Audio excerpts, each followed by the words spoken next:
Hello and welcome to another speaker interview for the upcoming Book Direct show. In these interviews, we'll get to know our speakers, learning about their background and career paths, their thoughts on the Book Direct movement, and what they'll be teaching us at the upcoming conference. In tonight's Speaker Hot Seat, we're talking tech talk with a hint of airlines and topped off with a bed and breakfast. Avionics engineering and tech. It's all a bit too complicated for me, so we'll let him tell us all about it. Tonight, I'm talking to Phil Tester from Laurel's Tech. Hello, Phil. How you doing? You're right. Yes, good. How are you? I'm very well. It's sort of mid-morning. I've just had my morning coffee, so my brain's working. So yeah, let's do it. Great. Okay. So your background is avionics engineering and the airline industry, including 22 years at British Airways. So can you explain the background? Is it tech? Is it engineering? Can you give us a little bit of an idea about the background and experience? Sure. It's actually 34 years at British Airways, would you believe? Oh my God. Yeah, I know. I was institutionalized. Oh wow. So no, it was 22 years in engineering. Mm-hmm. So I was an avionics engineer. So what that means is basically everything that's on an aircraft that is connected with a bit of wire. That was my problem, or my team's problem. So any issues, from a sort of quick fix to something that took months to pull apart and put back together again, that was me. Amazing. Wow.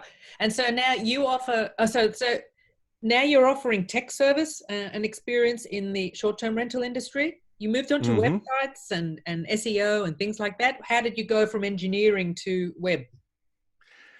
Well, so I was an early adopter of PCs. So I had a really early rubbish PC, but it was kind of my bag, because I'm sort of engineer. It started off as an engineer.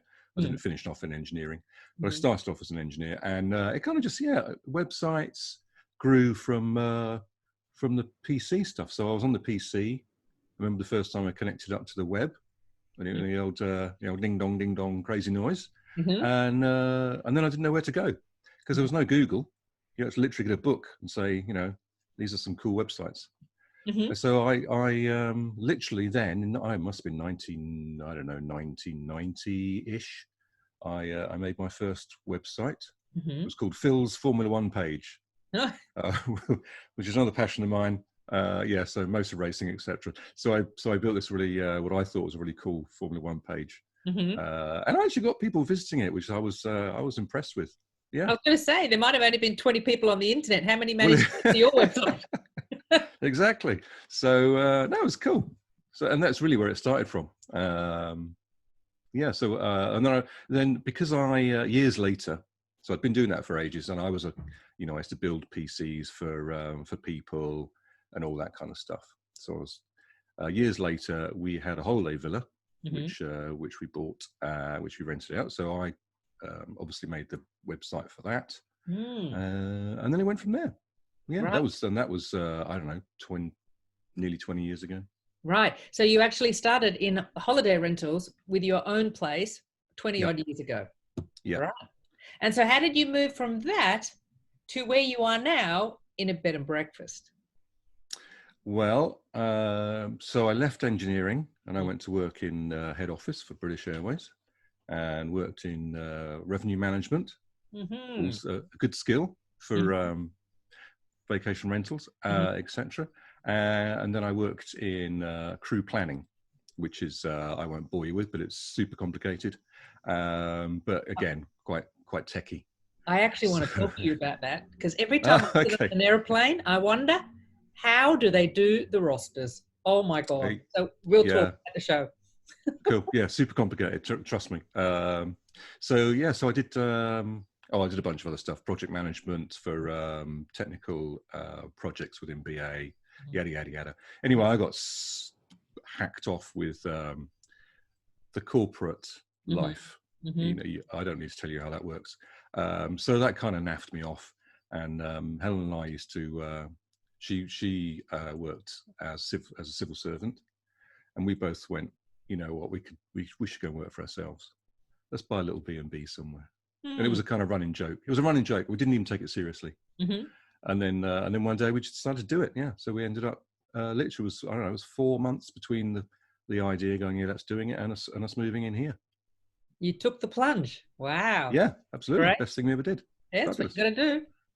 Okay. There is one thing I know about you, Phil, and it's that you don't give up.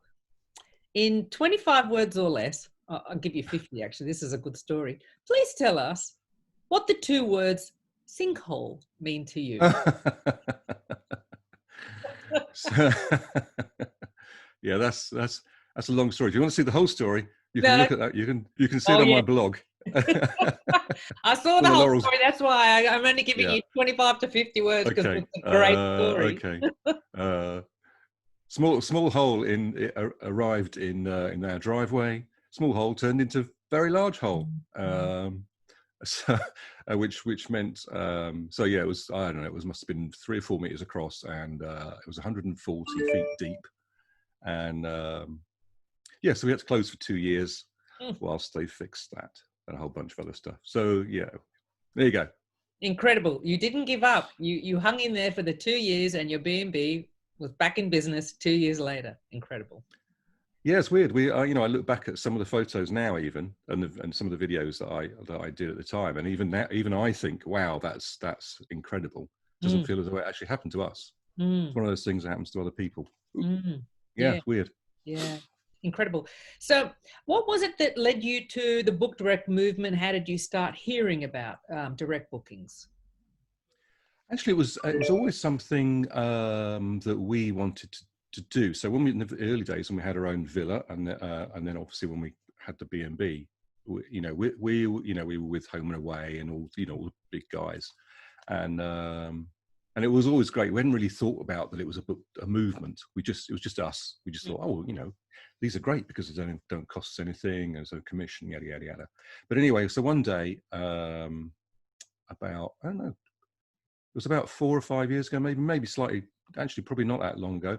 One of my friends that I know who owns Self Catering Cottages, she said, "Oh, there's this website you want to look at. Sorry, this Facebook group you want to look at. It's called the Hospitality Community."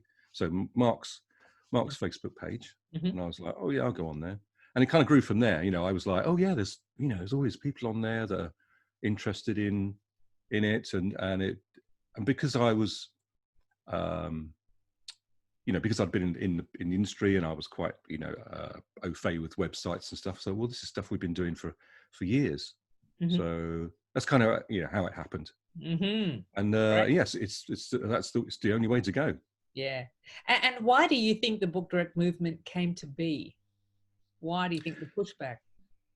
Yeah, well, we've all had dealings with, let's say, booking.com or whoever, and who hasn't, either thrown their mouse across the table and gone, and in frustration, or you phone up booking.com, or I'm picking on booking.com because they're an easy target. I mean, like I said, we still use booking.com, don't get me wrong, but we don't use them as our major revenue stream. But they're frustrating.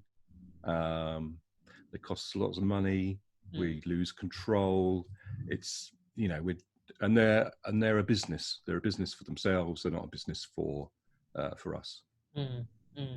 And there are a few definitions of direct bookings. I've had not heated discussions, but discussions about the various definitions. What's your definition? How would you describe a direct booking? I think it's any booking that's come to you straight from the web, that's not gone through an intermediary, like an OTA. Even, I mean, like Google Hotel Ads, I wouldn't consider that a direct booking necessarily, because it's cost me some money to get it, but I've got full control. So I think a direct booking, I'm going to argue with myself here as I say it. I was about to question this. So if you're paying for a booking, it's not a direct booking? Well, no, you're right, and I think I'm gonna change my mind on that. I think just because you've paid for it doesn't make it. So Google Hotel Ads, GHA, is a good example of that. It's still a direct booking. It's come straight to us. We've got no one else to worry about. The only problem, of course, is that we have to pay for it, but it doesn't mean it's not direct. So I think anything that comes to you that you've got full control in, that hasn't come through an intermediary where they mess about and hide people's email addresses and force you into doing things you don't want to do. That's my definition. Yeah. If you'd have warned me about that question, I'd have come up with a more sensible answer.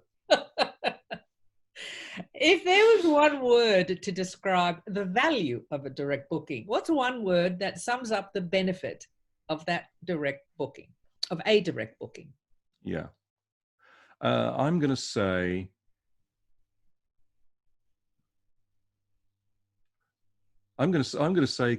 contact, as in, you know, it's your contact, it's your relationship with the guest.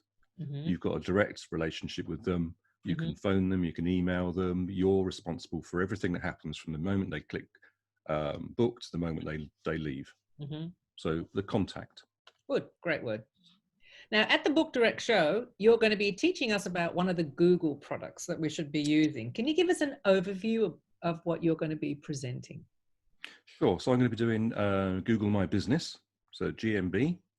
It's a totally free product that Google allow us to utilize, and it enables you to have massive exposure on things like Google Maps, which is a really, I find, very underutilized by a lot of owners. So, and because there's stuff you can do that can make a massive difference that costs you nothing or next to nothing to do. So it's really, so I'm going to be telling people some really easily actionable points that can make a massive difference literally in just the time I'm going to be there. But as an extra, I'm going to plump on top of that some bits about photography, because I always major on pictures and photographs and video in my when I'm talking about Google My Business, because it's a big part of it. So I'll be giving some hints and tips on how to present your photographs in the best possible way. Great. Okay. There you go. Yeah, great. Thank you. Now, was there a job somewhere in your work history that gave you some experience or a skill that you brought in to this industry with you? Or was there some sort of recurring theme or skill through your previous jobs that you brought in with you? Wow. I don't think there is one. I tell you why. I'm going to be a politician and not answer your question by answering a different question. Yeah. No. The beauty of I say we, as in my wife and I, but as well as me, coming from the background I've had across being, you know, an engineer, starting off as a baby engineer, as we call them, you know, when I was still wet behind the ears. So I'm practical. You know, when you run a B&B or a self-catering, you have to be a plumber, electrician, a sewer, an accountant, all that. So I feel lucky that I've been through the sort of practical side of things, the management side of things, the analytical, the technical.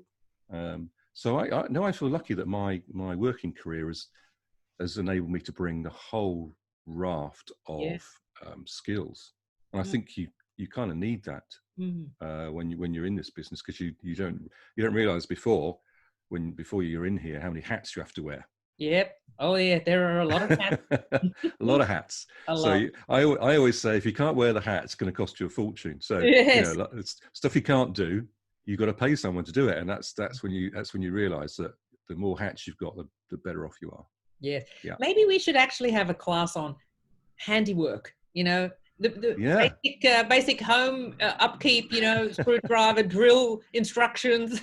Maybe we should be incorporating that too. Absolutely. No, I think that's how to change the flush mechanism of a toilet or something. Or I need that right now. Actually, Phil, can you come over? I've got a problem. That's one thing that I never learned. Maybe it's time. Oh, well, there you go. Yes, it's dead easy when you know how. It's all easy when you know how, isn't it? Yeah. I better watch when the guy does it. Yeah. Yeah. Now, was there a job that people might be shocked to hear you've done, or surprised in your past when you were younger or something? Any job that was? Do you know the answer to this, or are you? No. Why is there? Oh, one? that's okay then. Right. No. I was just sort of trying to figure out what you'd heard. No. My favorite job Mm. That might also surprise people is I used to be a roller skating instructor. Oh, wow. That's Back great. in the 80s, back in the day. Yeah, I used to teach people to roller skate, and I used to work 3 to 5 nights a week roller skating. So it's great. I've never been so fit. Yeah. Yeah, so, and it was great. I loved it, and yeah, I there you think go. this question actually, there's been some really very interesting jobs. And I mean, okay, we're all in the same industry now, but way Yeah, back then, oh, wow. exactly. Yeah, Yeah. I've done. Okay. Yeah, So, sorry, go on. no, I've done some. Yeah, I've done some rubbish, and I've worked in a fruit and veg stall, and stuff like that. But I enjoyed being a roller skater. It was fun. Yeah. Right. Now, lastly, to wrap up, in fact, it's second lastly, can you please give me 3 words that describe you? You told me this wasn't going to be an interview. It's not, Um, hey, you got the I'm. job, Phil, don't worry. Let me see. I would say resilient. Mm-hmm. Um, I'm going to use the word techie because I am. Mm-hmm. Yeah. And well, this is hard because I'm typical English guy. I don't like blowing my own trumpet. I'm going to say, and super, whatever.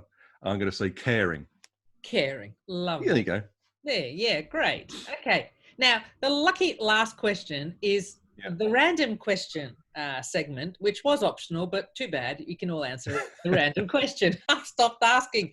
I have 31 questions for you to pick from. Pick a Yep. number between 1 and 31. I'm going to go for lucky 13. 13. Okay. Oh, this is a tricky one. If you were a god, what would you do to the world? Oh, Wow. okay, that's a tricky one. It is a tricky one. One wish for the world. One wish to the world, I would remove hate. Oh, I like that. That's There you go. yeah, that's a very nice answer. Did Thank you you. want a one word answer? I mean, but No, no, you could have given us an essay, but that's all right. yeah, I could have done. But if I ruled the world, you'd have to listen to my essay. So let's no, I just would do stick that. with let's just stick with the abolishing hate. Yeah. Okay. Yeah, Great. absolutely. Get Yeah. rid of it. Great. Okay, Phil, it's been absolutely lovely having a chat with you tonight, and looking forward to learning a bit more about Google My Business. I need to learn a lot about Google because it traumatizes me. And yes, I'm sure I'll see you online. And thank you very much for your time. You're most welcome. Thank you. See you, Phil. Bye. Bye.